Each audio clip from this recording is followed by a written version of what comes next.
오늘 주신 하나님 말씀, 어쨌든 간에 그건 그렇고 말씀을 받아야죠. 중요한 하나님의 말씀, 로마서 10장 17절 한 구절의 말씀입니다. 아주 간단한 말씀인데요, 저희가 같이 한 목소리로 봉독을 하겠습니다. 로마서 10장 17절 한 구절의 말씀입니다. 시작. 그러므로 믿음은 들음에서 나며 들음은 그리스도의 말씀으로 말미암았느니라. 아멘. 하나님의 말씀입니다. 자, 우리가 잘 알고 있는 말씀이지만 그래도 오늘 이 말씀을 또 다른 각도에서 한번 생각해 볼 수 있는, 평소에 이제 알고 있는 말씀이지만서도 여러 각도에서 볼 수 있으니까 그런 시간이 됐으면 좋겠고요. 아까도 말씀드렸다시피 다시 한번 말씀드릴게요. 가실 때 가족 수대로 가져가세요. 그래서 한 장씩 넘기면서 예배 드리면 아주 유익한 예배 순서지가 될 것 같고요. 그리고 나가실 때 교회에서 준비한 명절 선물, 교회에서 준비했지만 교회에서 하는 들어가지 않은 자그마한 선물이 있으니까 꼭 받아가시기를 부탁드립니다. 저는 참 반가운데요. 평소에는 주일날 뵈서 반갑고 오늘은 또 추석 명절에 가족들처럼 그렇게 만나서 반갑습니다. 또 오랜만에 오신 우리 김종진 집사님, 내외분도 너무 반갑습니다. 아기는 잘 크고 있죠. 그렇다고 합니다. 우리 아기들이 참 보고 싶죠. 저도 나이를 먹을수록 아기가 막 보고 싶어요. 만지고 싶고 냄새 맡고 싶고 하나 더 낳을까 하는 생각도 들고 그렇습니다.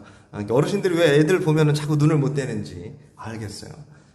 막 울고 막 어지럽히고 시끄럽고 해도 좋으니까 나실 수 있는 분들은 많이 나시기를 부탁드립니다. 안 그래도 우리 참 다복한 교회인데 우리는 그렇습니다.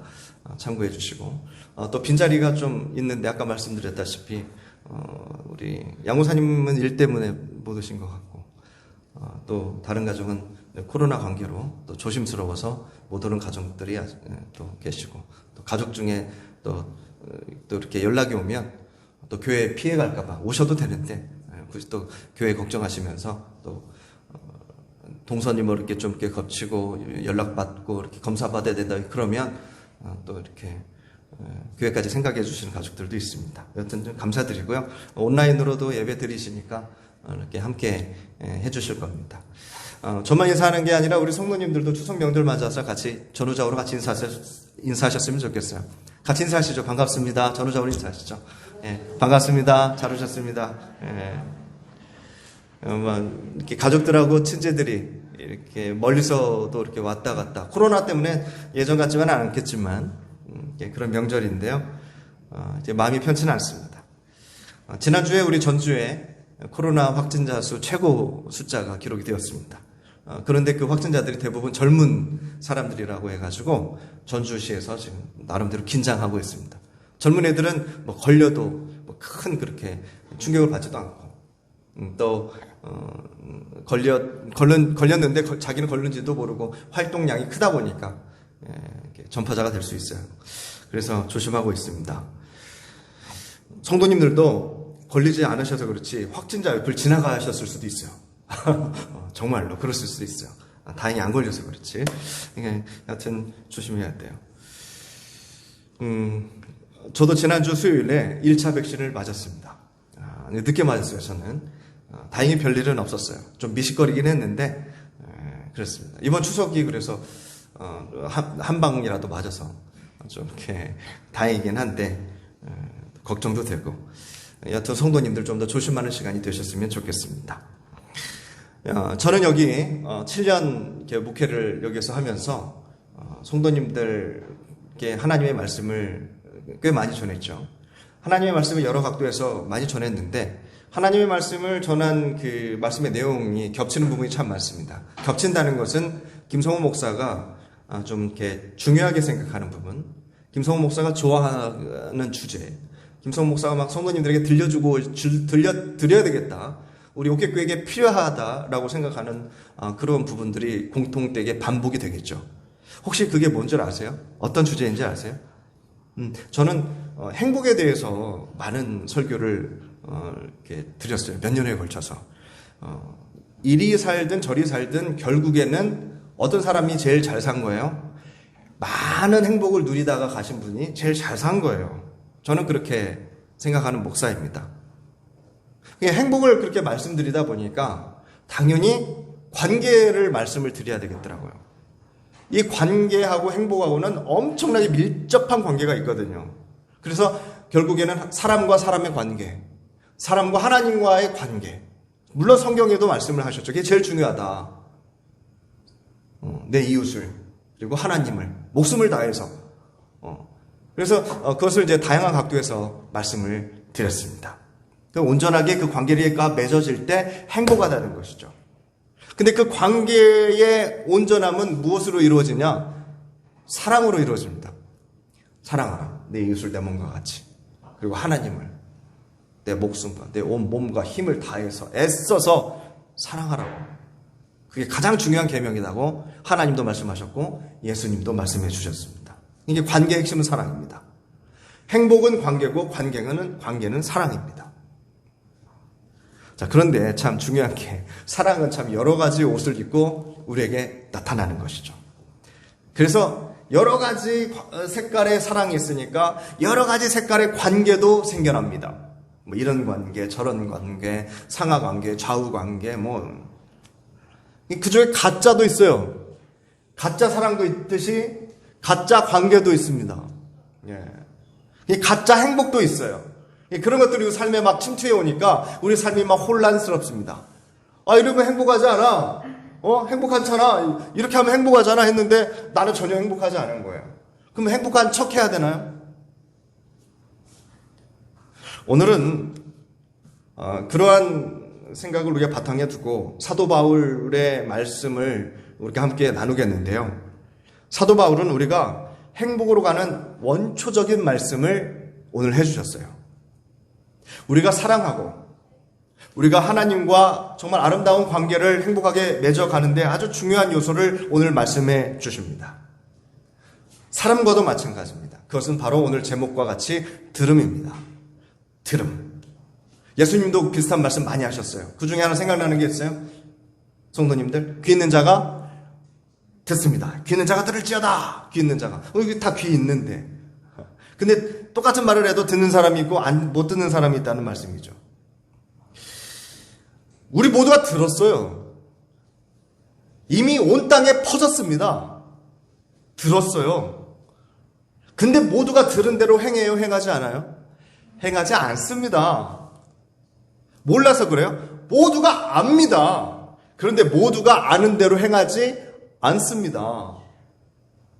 예수님께서 우리 눈에 나타나셨습니다. 그래서 우리가 눈으로 봤습니다. 그 당시에. 그런데 예수님을 본 사람도 본 대로 행하지 않습니다. 참 이상하죠.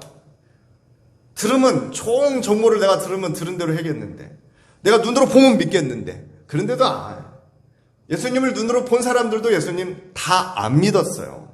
예수님 십자가에 처형한 사람들도 있는데. 일단은 성도님들 들어야 압니다.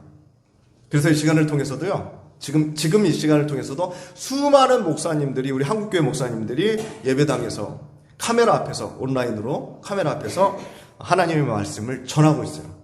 내가 이야기해. 누군가는 얘기해야 누군가는 들으니까 일단은. 그러니까 막 얘기하고 있어요. 오늘 제가 이렇게 말씀하는 부분에 도움이 되기 위해서 영상을 한 편을 준비를 했습니다. 1995년, 성도님들 생각 안 나시겠지만 1995년 서울에 있는 한 백화점이 무너졌습니다. 예, 삼풍백화점입니다.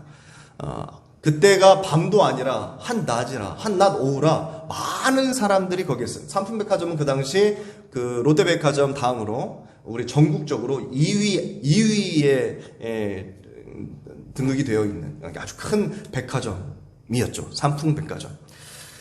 그때가 그러니까 한낮 오후였어요. 많은 사람들이 있었을 시간이죠. 500여 명이 죽었습니다. 500여 명이 죽었어요. 1000명 가까운 사람이 부상을 당했고요. 6명이 실종됐습니다. 그 당시 참 어마어마한 그냥 보도가 그때 이루어지고 전국적으로 말이죠.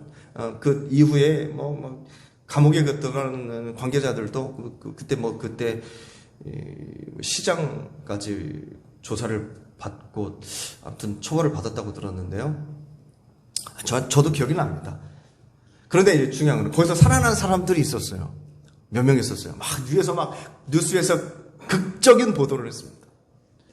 그런데 그 살아난 사람들이 지금까지도 여러 가지 어려움을 안고 살아가고 있다고 합니다. 근데 그 중에 한 분이 책을 쓰셨어요. 책을 쓰시고 간증 비슷한 이제 강연까지 하시게 됩니다. 이제 그 강연을 우리가 이제 듣고 싶은데요. 이제 추석 명절을 맞이해서 좀 어려운 설교하기가 좀 그래서 이제 준비를 해본 영상이에요. 주제를 꼭 정한다면, 그분은 이제 어렵게 자신의 어려움을 토로하지만 저는 반대로 행복이라고 주제를 정하고 싶어요. 그분이 강연한 그 강연 제목을. 진짜 행복은요, 아무런 사건과 사고가 없었던 우리의 평범한 지금 일상의 행복이라는 겁니다. 성도님들, 좋은 일이 생겨서 행복이 아니라 편안한 일상이 행복이라는 걸 그분은 나중에서야 깨달은 거죠.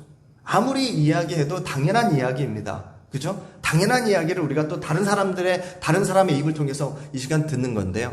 혹여 온라인으로 예배 드리시는 분들은 지금 여기에서 이제 사운드가 잘 안 들릴 수도 있으니까 잠깐 어차피 같이 볼 거니까 유튜브에서 그 삼풍백화점 세바시 치면은 그 영상이 나올 겁니다. 그렇게 들으시고 다시 밴드로 들어오시면 될 것 같은데요. 한번 해보시기를 바랍니다. 우리는 지금 영상 같이 한번 보시겠습니다.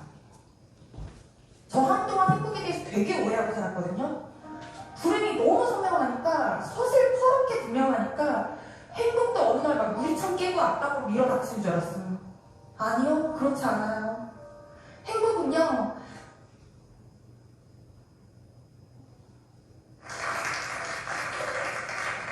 안녕하세요. 저는 상품 생존자입니다 라는 책을 쓴 작가 산만언니입니다. 저는 1995년 여름 부실 시공으로 20초 만에 무너져버린 백화점에서 가까스로 살아나온 생존자입니다. 당시 저는 20살의 나이로 지하 1층에서 물품보관소에서 아르바이트를 하다가 사고를 당했는데요. 건물이 무너진 찰나에 저쪽에서 누가 불러서 걸어가는데 등 뒤로 커다란 폭발음과 함께 건물이 무너져 내렸습니다. 그렇게 기적적으로 참사 현장에 살아났는데요. 꽤 오래도록 그 일 때문에 정신과 질병으로 고생하고 있고요. 지금도 불안장애로 약을 먹고 있습니다.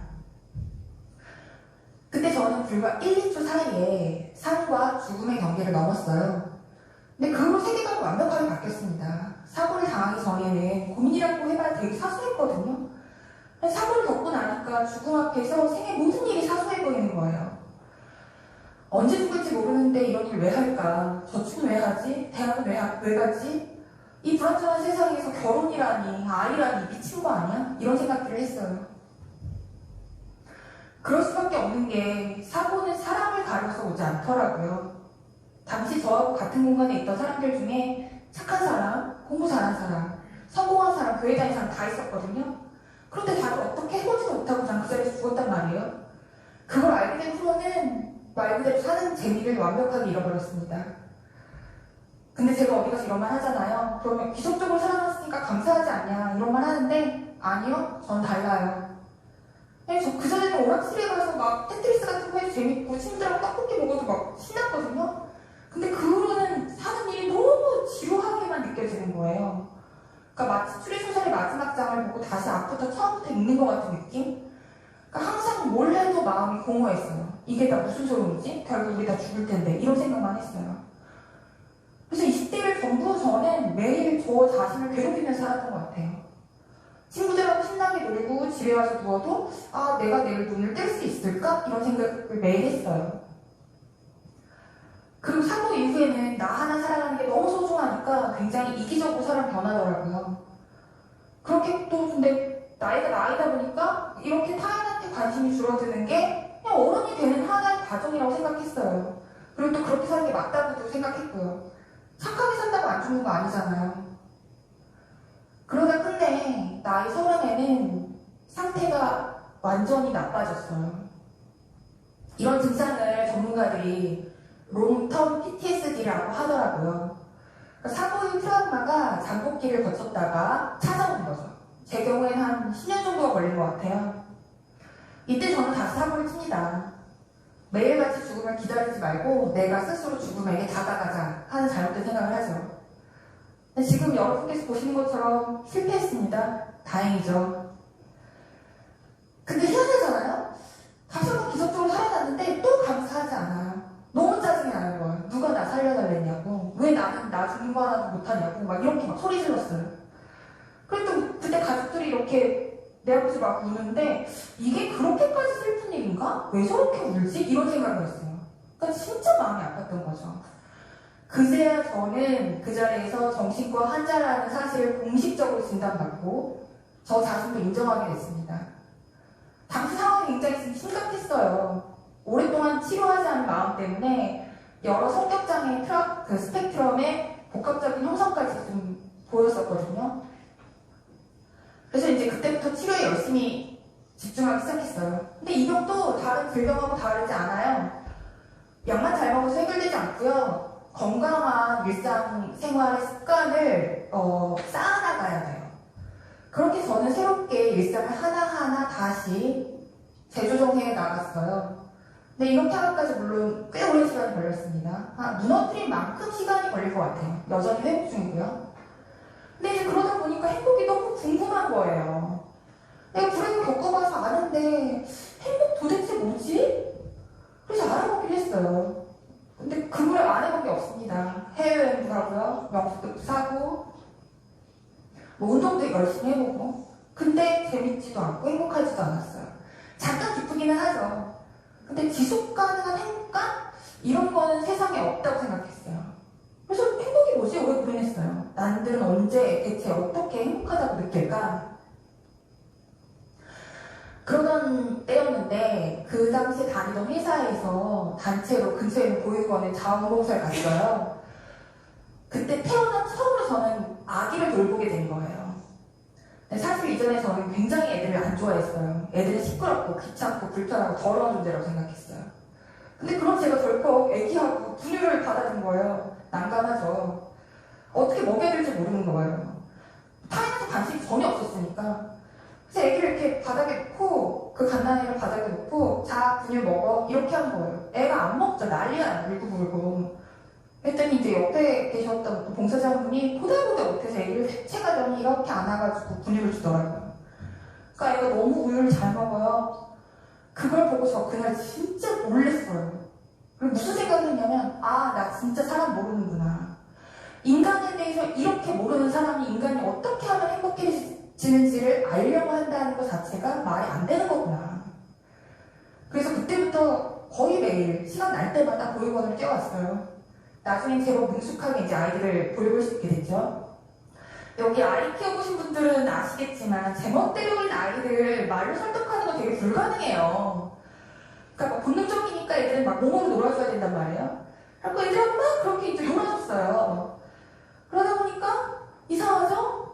그 내 안에 있던 뾰족뾰족한 마음들하고 세상으로 있던 차가운 장벽들이 이렇게 하나 둘 좀 허물어지고 그렇게 되는 거예요. 왜 아이들 경계 없잖아요. 막 뛰어들어와서 내 마음에 막 뛰어들어와가지고 막 뛰어노는 거예요. 그러니까 이렇게 모나고 막 이랬던 마음들이 어느새 좀 말랑말랑해지더라고요. 제가 아끼는 블라우스에 실크 블라우스에 애들이 막 침을 흘리면서 자도 너무 괜찮고요. 그 다음부터는 흰 바지에다가 볼펜을 낙서해도 좋은 거예요. 그래, 야, 내가 이런 때 오면서 이렇게 차려 입고 내가 잘못한 거 니들이 뭘 알겠어 라고 한 거예요. 그러니까 저도 모르는 사이에 제가 조금씩 변화하게 된 거죠. 이때 좀 재밌는 에피소드가 하나 있는데요. 갓난이 때부터 계속 제가 주로 봐왔던 아이예요. 근데 이제 당시에 26개월이었는데 아니야 싫어 이거 저거 이렇게 간단하게 단어로 말을 할 수 있었어요 아이가. 근데 걔 낮잠 잘 때 언제나처럼 제가 노래 불러줬어요. 그 노래 아시죠? 엄마가 성근을 해. 근데 애가 갑자기 저한테 노래 부르지 마! 이러는 거예요. 그리고 애기가 태어나서 그 처음 제대로 된 문장을 구사했는데 대견하면서 너무 미안한 거예요. 이렇게 노래 싫어하는 애한테 내가 26개월 동안 노래를 불러줬다니. 근데 저 몰랐는데 애들 그때까지 되게 맺혔던 말 한다면서요. 밥 두 개 말지 마! 이런 말 한대요. 그러니까 얘는 졸려 죽겠는데 제가 노래 불러갖고 짜증났던 거예요. 그 다음부터 노래 안 불러주니까 잘 자더라고요. 것 같아요. 아이들 놀이방에 이제 보일러가 안 틀어져 있었는데 애기 하나가 이렇게 구석에서 웅크리고 있어요. 그래서 가서 말했죠. 아가, 이모가 젤리 줄게, 올라가자. 그랬더니 아니야, 젤리 아니야. 애기가 그래요. 이모가 뭐 줄까? 뭐 주면 올라갈래? 그랬더니 애기가 이렇게 눈을 들었는데 눈물이 이렇게 맺혀 있어요. 그러더니 안아줘 이러는 거야. 저 그때 그 아이가 얼마나 어려운지 몰라요. 할 수만 있으면 진짜 계속 안아주고 싶었어요. 그리고 그때 깨달았어요. 아, 나 여태 나를 행복하게 해준다고 느꼈던 게 전부 젤리의 다른 이름들이었구나. 그리고 그런 젤리들은 결코 나를 행복하게 해줄 수 없구나. 그러고 보니까 행복이 뭔지 알게 된 거예요. 행복은 눈에 보이는 게 아니에요. 저 한동안 행복에 대해서 되게 오해하고 살았거든요.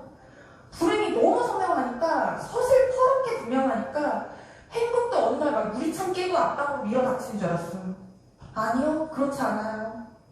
행복은요, 내가 사랑하는 사람들 모두가 죽거나 다치지 않은 상태, 아프지 않은 상태예요.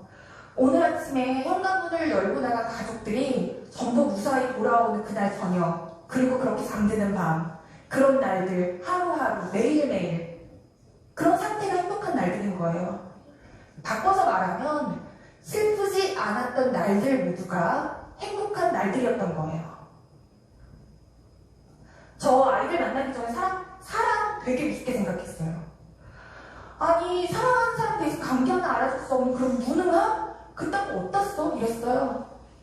그런데요, 지금은 아니에요. 제가 그동안 열심히 남들 미워하고 미움받고 사느라고 사랑받는 기억도 사랑하는 방법도 잊고 살았던 거예요. 애들 보다 보니까요, 자연스럽게 그가 잊고 있던 제 어린 시절이 떠오르는데요. 맞아, 나도 이 친구들처럼 세상에 사랑받았지, 이런 생각이 드는 거예요. 가족은 물론이고요, 골목 안에 있던 이웃들, 친척들, 학교 선생님들 예뻐해줬어요. 그리고 제가 어려서 어떻게 했는지 아세요? 차를 타면요, 그렇게 뒤로 가서 따라가는 차를 향해 손을 막 흔들었어요. 그럼 다들 어떻게 하는지 아세요? 열의 아홉은요, 되게 부끄러워하시다가 이렇게 손 흔들어주세요. 그런 기억들이 막 다시 생각이 나는 거예요. 이런 얘기 제가 어디 가서 하면 다들 대단하다, 대단하긴 한다 하시는데요. 아니요, 저는 그렇지 않아요. 우리 남들 도울 때 뭔가 큰 일을 해야 된다고 생각하거든요. 꼭 무슨 시설에 가서 정기적인 시간에 봉사를 한다거나 아니면 큰 기부금을 내야 된다고 생각하는데요. 그렇지 않아요. 예를 들어서 도로 위에 폐지를 가득 싣고 가는 리어커가 있으면 그 뒤를 재촉하지 않고 속도를 줄이고 조용히 따라가주는 거. 그것도 봉사예요. 그리고 이보다 더 간단한 방법은요, 뉴스 기사에 악플 안 다는 거예요. 우리는 이렇게 작은 마음으로도 서로가 서로를 위로하고 도와주며 살 수 있어요. 그러고 보면 사람들이 진짜 모르는 거죠. 저는 그때 아이들 제가 도와준다고 굳게 믿고 있었거든요. 아니에요. 아이들이 저를 구원했어요. 왜냐면 그 친구들 때문에 생명이 얼마나 귀한지 알게 됐어요. 그러니까 만약 그때 제가 보육원 문을 열고 들어가지 않았으면 저 어떻게 살았을까요? 아마 평생 저는 나만 아는 이기적인 노인네로 쓸쓸하게 늙어갔을 거예요. 그래서요, 요즘은 살아있으니까 좋구나, 애들 크는 것도 다 보고 좋네, 이런 생각까지 해요. 저 얼마 전에 책들하고 했으니까 보육원에 이제 수녀님 뵈러 갔거든요. 코로나 때문에 애들 한참 못 봤어요. 근데 그날 우연히 길에서 그 젤리 아니야? 이랬던 친구를 만난 거예요. 너무 반가웠고 얘기를 덥석 알아들었어요. 초등학교 1학년인 거예요. 그래갖고 저 그때는 막 기저귀차고 있었거든요. 그래갖고 우리 누구 언제 이렇게 컸어? 이제 형아네 형아. 내가 막 그랬더니 애기가 이모 나 26kg다? 이래요. 하나도 안 무거워요. 손처럼 가벼워요. 이거 어떻게 환상을 말로 할 수 있겠어요? 사랑으로밖에는 표현할 수 없어요. 저는요, 누가 저한테 그 사고를 겪고 보상금 받고 지금 이 나이까지 살래 아니면 사고 전날 19의 나이에 죽을래 그러면 주저하지 않고 19의 나이에 죽는 생을 선택할 거예요. 그만큼 이 일은 쉬운 얘기가 아니에요. 사람들이 요즘에 물어요, 저한테. 그 고통스러운 사고의 기억을 떠올리면서까지 왜 책을 썼냐. 그럼 말해요. 이런 식의 사회적 참사가 생각처럼 간단하지 않다고 제발 사람 목숨 목숨 앞에서 돈 얘기하지 말라고. 돈보다 어느 순간에도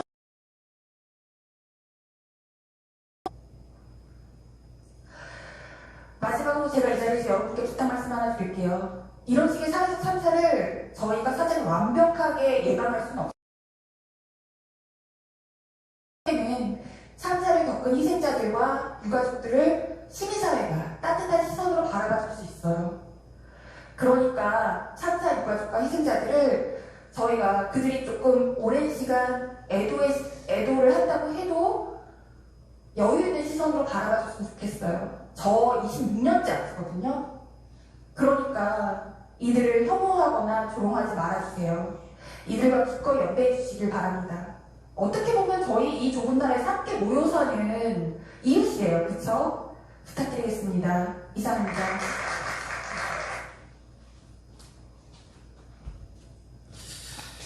네, 잘 들리셨어요? 네, 내용만 일단은 잘 들리셨으면 감사하고, 모셨으면 더 좋죠. 이런데 이렇게 모셔서 저 세바시라는 프로그램이 기독교 방송 그 주체로 만들어진 프로그램이기 때문에 아주 여러 가지 믿지 않는 사람들에게도 좋은 도움.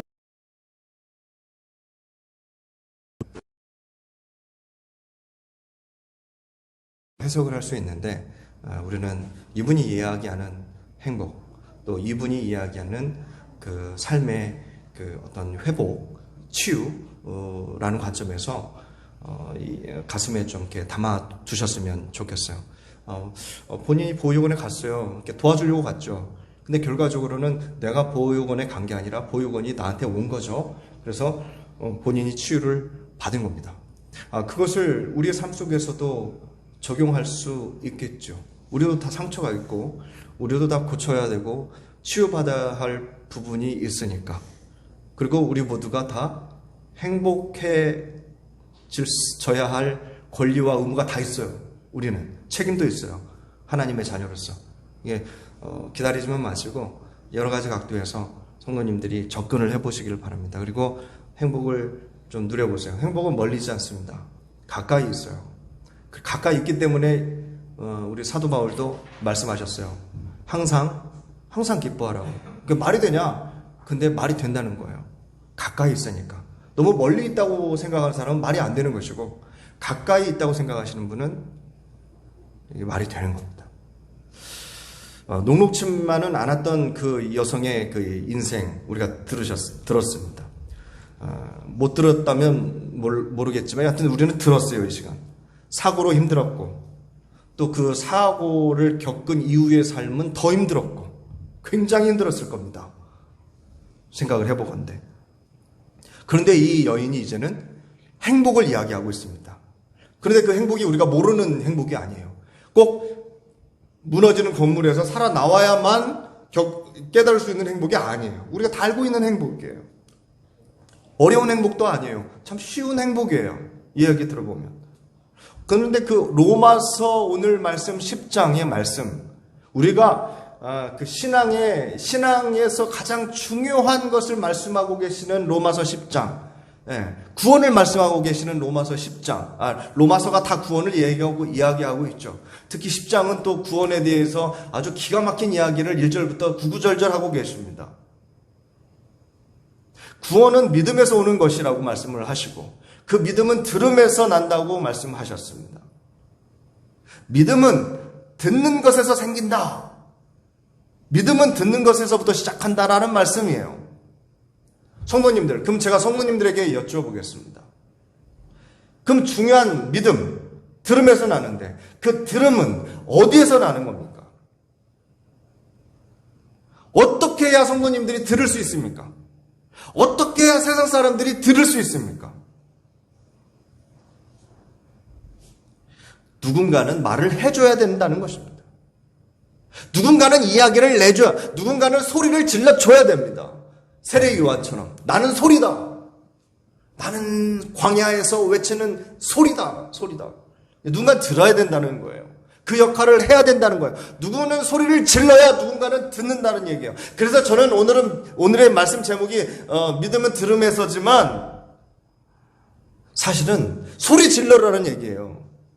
오늘 그 각도에서 성도님들이 들으셨으면 좋겠어요. 누군가는 소리 질러야 누군가는 듣지. 들으라가 아니에요. 성경 구약 말씀은 늘 말씀하시죠. 들으라, 쉐마. 하나님께서 말씀하시죠. 쉐마. 들으라고. 제발 들으라고. 그런데 이 시대에 성도님 듣기도 하셔야 되지만 저는 반대로 말하라. 성도님들 말하라. 이렇게 말씀드리고 싶어서 말을 하세요. 제발 좀 말을 하세요. 그리스도의 복음을 전하라는 말씀입니다. 누군가는 전해야 되니까. 누군가는 말을 해야 누군가는 들으니까. 누군가는 보여줘야 누군가는 보니까. 누가 말해야 되겠어요? 누가 행동해야 되겠어요? 누가 보여줘야 되겠어요? 그래서 우리가 전도를 하는 겁니다. 교회 오든 말든 간에, 그래서 그가 예수를 믿든 안 믿든 간에 누군가는 일단 말을 해줘야 될 거 아니에요. 어느 시인이 이야기를 해요. 말은 입으로 시작해서 귀에서 끝난다. 맞죠? 그냥 아주 평범한 이야기인데 좀 시적으로 한 이야기일 뿐입니다. 말은 입에서 시작해서 귀에서 끝나죠. 어떤 말이든 입에서 나오는 거고 어떤 소리든 귀에서 끝나는 거니까. 그런데 그렇지 않죠. 어떤 말은 귀에서 죽지 않고 들어와서 내 마음에 새겨집니다. 뚫고 들어와요. 우리 마음까지. 그런데 그것이 복음이면, 나에게 상처 주는 이야기가 아니라 그것이 복음이면 마음으로 믿어 의에 이르고 내 입으로 시인하여 어디까지 이르를까요? 구원에까지 이르게 되는 거예요. 말 한마디가 성도님들. 입에서 시작해서 귀에서 죽는 게 아니라 들어오고 뚫고 들어와서 말이죠. 마음에 이르러 믿어지게 되고요. 내 입으로 시인하게 다시 내 입으로 말하게 된다는 거예요. 들었고 여기서 새겨지고 믿어지고 다시 내 입으로 말하게 되는 거예요. 누군가 또 듣겠죠. 그것을 통해서 내가 구원에 이른다. 로마서 10장 안에 다 들어있는 말씀입니다. 제가 부끄러운 이야기 조금만 드리겠습니다.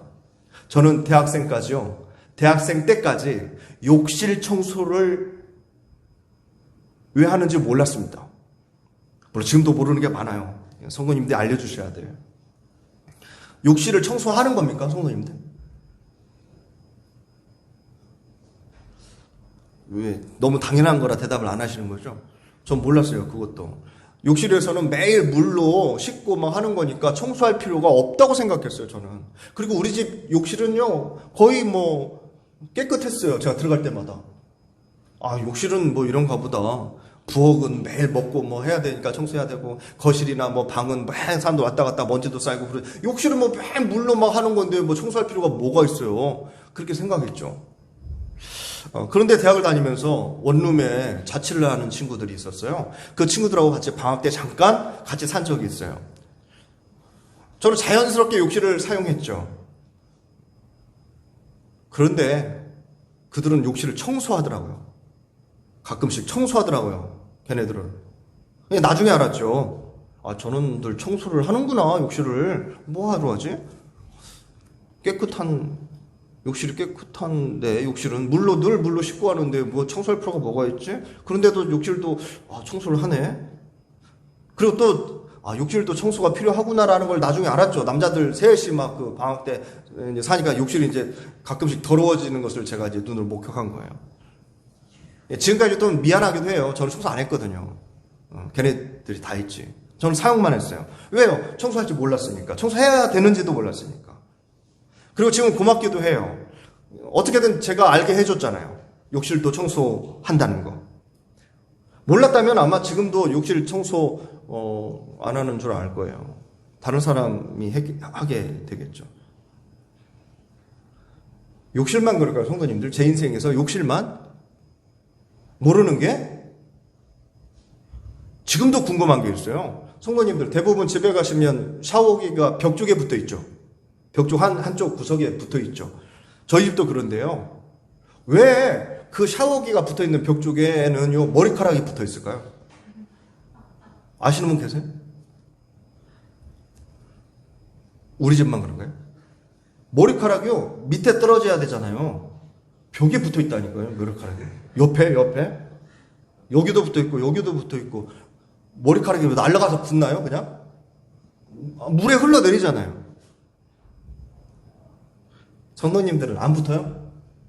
공감을 못 하시네. 우리 집만 그런가 보다. 긴 머리, 짧은 머리가 벽에 붙어 있어요, 벽에. 희한해 죽겠어요. 아직도 이해를 못 하겠어요. 혹시 아시는 분 있으면 예배 끝나고 저 좀 알려주세요. 일부러 붙여놓는 것도 아니고. 누가 머리를 벽에다 대고 샤워할 때마다 통성 기도를 하는지 머리카락이 벽에 막 모르는 게 한두 개가 아니에요. 한두 개. 근데 알면 어떻게 돼요? 알면 편한 게 있어요. 편한 게. 또 알면 내가 살 수 있는 게 있어요. 죽을 것 같은 인생을 살면서도 몰랐을 때는 그렇게 살면서도 알게 되면 내가 살아날 수 있어요. 이 여인처럼 말이죠. 수많은 고생의 시간을 보냈지만 좀 빨리 보육원에 가죠. 예수도 마찬가지고 말씀도 마찬가지고 신앙도 마찬가지고 믿음도 마찬가지고 죽을 인생이 다시 살아날 수 있는 그분과 있어요. 몰라서 그렇지. 사랑하는 성도님들, 아는 일에 힘쓰시기를 축복합니다. 하나님을 아는 일에 더욱더 애쓰시기를 바랍니다. 그리고 일단은 말을 하세요. 성도님들의 말에 누군가 그걸 듣고 살아나요, 살아나. 깨닫게 돼요. 된장찌개 맛있게 끓이는 레시피만 알려주셔도 감사한데 그 위에 성도님들의 놀라운 인생의 비결을 알려주세요. 알려주세요. 뭐하러 얘기해? 아니요, 얘기하세요. 얘기하세요. 제가 쓸데없는 얘기는 제가 걸러서 들을 테니까 일단은 말씀하세요. 오늘의 말씀은요, 들으라는 이야기가 아닙니다. 오늘의 말씀은요, 말을 하라는 이야기입니다. 누군가 들어야 되니까. 너는 전해라 이거예요. 너는 전해라. 어떤 모양으로든 전하세요. 이 추석에서도 성도님들, 가족들 모이면 전하세요. 그 말은요, 성도님들의 입술을 통해서 나오는 그 말씀은요, 내 주위에 있는 모든 사람들을 행복하게 할 겁니다. 물론 아무 말이나 하라는 건 아니고요. 다시 말씀드립니다. 항상 기뻐하라 말씀하셨어요. 성도님들이 딱 다물고 있으면 기뻐요? 성도님들이 딱 다물고 있으면 주위에 있는 사람들이 행복해요? 아니죠. 성도님들이 지금 거꾸로 생각하실 거예요. 저 주동안에 가만히 있는 게 나아. 나도 아무 말도 안 하는 게 나아. 침묵은 금이요. 근데 우리는 그렇지 않습니다. 어디 침묵이 금이라고 써 있습니까? 성경에. 누군가 말을 하고 누군가 들어야 됩니다. 성도님들이 축복의 통로예요. 축복의 통로가 되려면 말씀을 하셔야 됩니다. 그 진리의 말씀, 성도님들의 이 한 주간을 정말 행복하게 만드시고 귀한 씨앗을 심을 수 있는 놀라운 그 말씀, 그 축복의 시작이 되시기를 바랍니다. 아멘. 기도하겠습니다. 하나님,